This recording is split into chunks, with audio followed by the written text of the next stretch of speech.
Everyone, welcome back to my channel. Sorry मैं नीचे देख रही हूँ क्योंकि मैं रेहान को बाहर लेके आई हूँ। इस लड़के ने मुझे घर में पागल किया हुआ था। मैंने कहा चलो जी बाहर चलते हैं, थोड़ी सी आउटिंग भी हो जाएगी, थोड़ा सा एनवायरनमेंट चेंज होगा तो थोड़ा काम डाउन हो जाएगा। आज बहुत ज़्यादा एनर्जी के साथ ही उठा है तो घर में ना संभाले नहीं हो रहा था। मैंने कहा चलो पार्किंग लॉट तक लेके चलती हूँ। गाड़ी गई हुई है पॉलिश वगैरह होने के लिए, समथिंग पता नहीं क्या, अल्लाह जाने क्या बता रहे थे। तो इसलिए पहले मैंने सोचा था कि इसको पार्क लेके चलती हूँ, हमारी गाड़ी नहीं थी। मैंने कहा चलो पार्किंग लॉट तक ही चले जाते हैं। हमारा जो बिल्डिंग का पार्किंग लॉट है ना बहुत बड़ा, लाइक बहुत बड़ा है, तो उस वजह से इसकी जो है रनिंग शनिंग हो ही जाती है यहाँ पे। मैंने एक्चुअली 2-3 दिनों से व्लॉग नहीं किया। एक तो हम रेहान की बर्थडे के बाद थकावट बहुत ज़्यादा थी तो दिल भी नहीं कर रहा था। उसके बाद कल मुझे दोबारा से अफ्तारी भेजनी थी। 2 छोटी छोटी फैमिली, इधर आ जाए, 2 छोटी छोटी फैमिलीज रह गई थी तो मैंने कहा चलो उनको भी कर दूँ, क्योंकि हवा अब आहिस्ता आहिस्ता ना काफ़ी तेज़ हो रही है। ये देखो ज़रा क्रॉलिंग करना शुरू हो गए हैं ये ज़मीन पे। रेहान खैर तो है। ये मेरी वैक्स मशीन है। अब मैं इसको कब से ऑन करके दे रही हूँ और मुझे लग रहा था कि ये गर्म हो चुकी होगी, बट मैंने इसको यहाँ से ऑन नहीं किया था तो अब हमें वेट करना पड़ेगा। मैं हमेशा नीचे वैक्स पेपर बिछा लेती हूँ ताकि फिर काउंटर वगैरह पे ना लगे सारी। अच्छा, ये मेरी ओलिफ्लेक्स की रेंज है सारी की सारी। सबसे पहले ना मैं ये यूज़ करूँगी नंबर 0 इनका। ये मैंने खाली अपनी रूट्स में लगाना होगा। अपने बाल वॉश करने, शैम्पू से कंडीशनर करना और उसके बाद मैंने ये मास्क लगा लेना अच्छे से। इस मास्क को ना अपने साफ़ बालों पे लगाना होता है और फिर अपने बालों को सिर्फ आपने ना रिंस कर लेना होता है। वॉश्ड माई हेयर, अभी थोड़े से ड्राई होंगे ना तो उसके बाद मैं उनको ब्लो ड्राई करूँगी। मैंने ना 2 इंपॉर्टेंट चीज़ें आप लोगों से शेयर करनी। एक, अब्बू ने जो है कपड़े भेजे हैं पाकिस्तान से रेहान के लिए ईद के लिए। मुझे सिर्फ एक शलवार चाहिए थी उसके लिए। कपड़े तो मैं उसकी ईद के पाकिस्तान से लेकर आई थी, बट सीन ये था कि उसकी शलवार नहीं मैंने ली थी, क्योंकि जब हम लोगों ने वो कपड़े लिए थे तब उसकी साइज़ की शलवार नहीं थी और फिर जब हम आने लगे तो मेरे दिमाग से ही निकल गया। जब ईद आई तो मुझे याद आया कि मेरे पास तो शलवार नहीं थी कपड़ों की। तो अब्बू से मैंने एक शलवार मंगवाई थी। कोई आ रहा था, कोई लास्ट मिनट कोई बंदा आ रहा था, बेचारों ने इतनी जल्दी से इंतज़ाम करके दिया और इसकी ना वाइट शलवार मुझे चाहिए थी उसकी ईद के कपड़ों के साथ, तो वो भेजी है। और साथ में ऑब्वियसली आपको पता है हमारे पेरेंट्स कभी एक चीज़ तो भेजते नहीं जब मंगवाओ, तो उसके लिए और भी चीज़ें भेजी। और मैंने अपने लिए ना एक चादर मंगवाई थी नमाज की, वो जो मैं पहनूंगी तो मैं आपको दिखाऊंगी। और अब ये पता नहीं कहाँ जा रहा है, एक सेकंड। ट्राइपॉड टूट गया था जिसकी वजह से मैंने ईद की कोई वीडियो नहीं बनाई। इतना कुछ मैंने प्लान किया हुआ था बट कुछ भी मैं नहीं बना सकी क्योंकि मेरा ट्राइपॉड जो था उसके टुकड़े हो गए थे।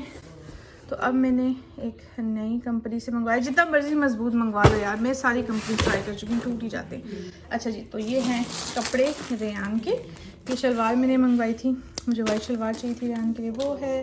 तो उन्होंने जो है ना छोटा सा बैग बना के रेहान के लिए भेज दिया कि चलो उसके लिए ईद के लिए कुछ हो जाएगा। मैंने इतना मना भी किया था कि अभी कुछ भी नहीं चाहिए, उसके पास बहुत है सब कुछ। तो ये है जी एक शॉर्ट, एक पैंट मैंने लगाई थी कि यहाँ पे ना उसकी पैंट्स नहीं मिलती, तो ये एक अबू ने भेजी है। और ये 2 शर्ट्स हैं। मुझे शर्ट्स बहुत प्यारी लगी। यहाँ पे इस तरह की मिलती नहीं है। पता है पाकिस्तान में कपड़े बच्चों के महंगे होते हैं, बहुत महंगे होते हैं। यहाँ पे आपको आधी प्राइस में कपड़े मिल जाते हैं, बट जो पाकिस्तान के बच्चों की कह रही हूँ, जो कपड़ों की क्वालिटी पाकिस्तान की है ना वो यहाँ की नहीं। अबू ने पता है क्या किया, या तो सारे कपड़े उसके 3 to 4 है या 4 to 5 है, पर जो शलवार अबू ने भेजी है ना वो 1 to 2 है। अब वो कहते हैं कि मुझे लग रहा था कि वो इतना लंबा नहीं है, मेरे अंदाजे से जो है ना उसको बोलोगे मुझे लग रहा है इसको छोटी होगी। जरा इसको तो लाइन में देखो, इसको शलवार छोटी नहीं होगी, छोटी लग रही है मुझे। तक तो ही जाएगा, बिल्कुल एग्जैक्ट है। आई थिंक नहीं होगा, पहना के जरा देख लें तक। मुझे लग रहा है वो ना, फिर इसको ऊपर से मम्मा कहती है ऊपर से खोल के जो है इसको वो कर लेंगे थोड़ा सा लंबा। बस ओ बात सुनिए, मुझे रेहान के जो मैंने लाए थे ना वो क्या कहते हैं उसको, सैंडल, वो दे दे, मैं दिखाऊं इनको। और ये हैं जी, ये ना मुझे नाइकी ब्रांड के मिले थे तो मैंने यही ले लिए। ये देखो कितने क्यूट है, बहुत लाइट वेट्स हैं, आगे समर में भी ना इसको काम आएंगे। मेरा लास्ट रोज़ा है और मुझे बहुत सारे काम हैं, चांद रात। आई डोंट थिंक हम कुछ स्पेशल, हम वैसे भी कभी कुछ स्पेशल करते नहीं हैं, तो शायद मेहंदी लगवाने के लिए जाएं ना जाएं, लेट्स सी क्या होता है। बट अभी मेरे घर का ना हाल बहुत बुरा हुआ है। मेरे घर की भी ऐसी हालत हो रही है कि इसको कहीं से भी देख के ऐसा नहीं लग रहा होगा कि मैंने अभी 2 दिन पहले डीप क्लीनिंग की थी अपने घर की। ये कपड़े तय किए थे, रात को लॉन्ड्री की थी। और रेहान की शर्ट मैंने इसलिए उतारी हुई क्योंकि उसने उल्टी कर दी थी, लाइक जानबूझ के अपने आप को उल्टी कराई थी कि और नाश्ता नहीं करना। खिलौने हर जगह पड़े हुए हैं, टिशू हर जगह इसने फैलाया हुआ है, ज़मीन में पानी गिरा देता है तो फिर टिशू नहीं, पेपर टावल। अभी नाश्ता किया था तो सारे बर्तन पड़े हुए हैं, सैरी के बर्तन हैं। उफ, तो सीन ये है कि अब ये सब सफाई मुझे करनी है and I will be back. पूरा घर मैंने साफ़ कर लिया है। रेहान के खिलौने मैंने साइड पे रहने दिए। वैसे मैं उनको कमरों में ले जाती थी, बट अभी वो उठेगा और खेलेगा। सब कुछ साफ़ सुथरा हो गया, किचन बिल्कुल साफ़ है। रेहान के फीडर्स में स्टेरलाइज़ कर रही हूँ। घर बिल्कुल साफ़ हो गया, शुक्र अल्लाह का।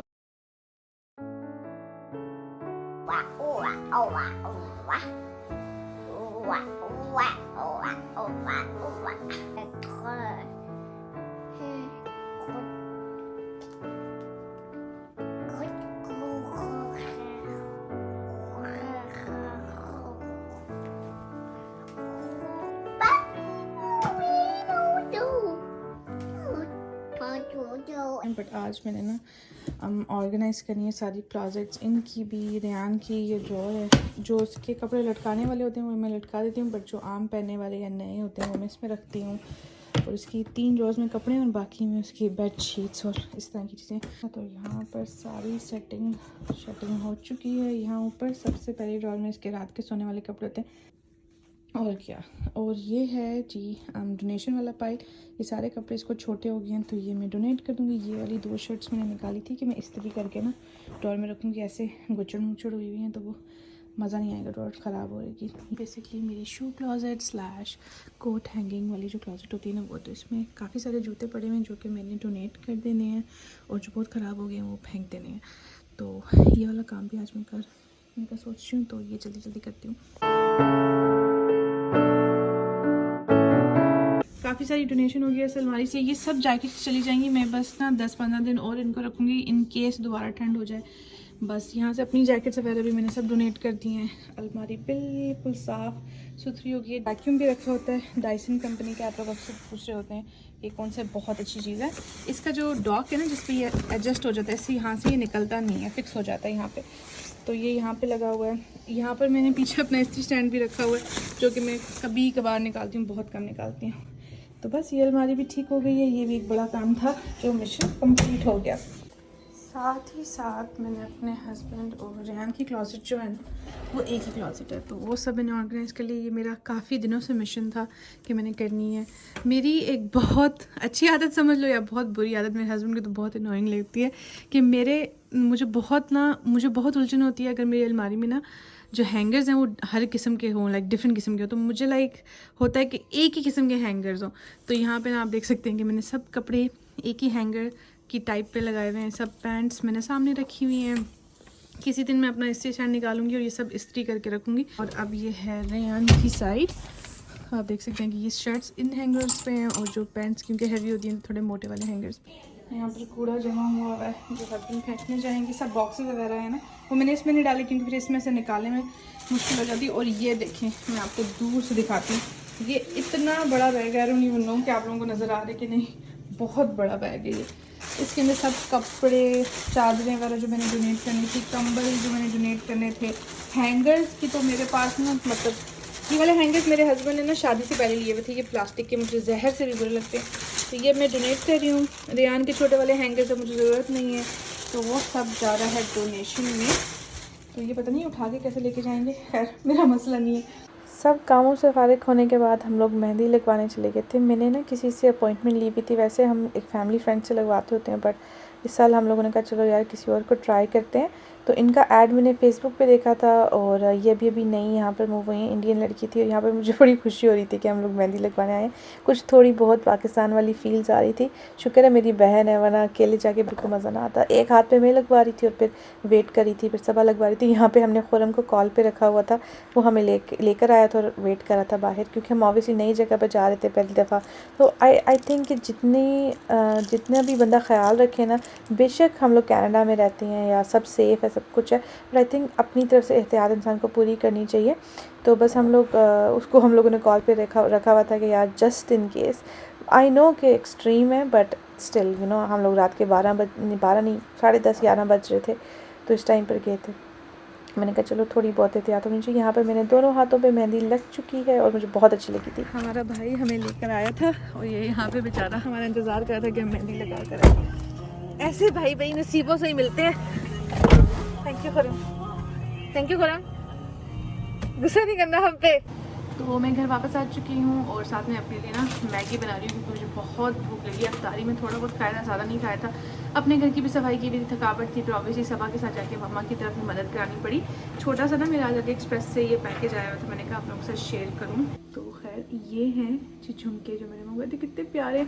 अगर आपको सस्ती ज्वेलरी चाहिए ना आर्टिफिशियल, जो आपने कभी कभार पहनी हो तो आप अली एक्सप्रेस से मंगवा सकते हो। ये इयरिंग्स देखो कितने प्यारे।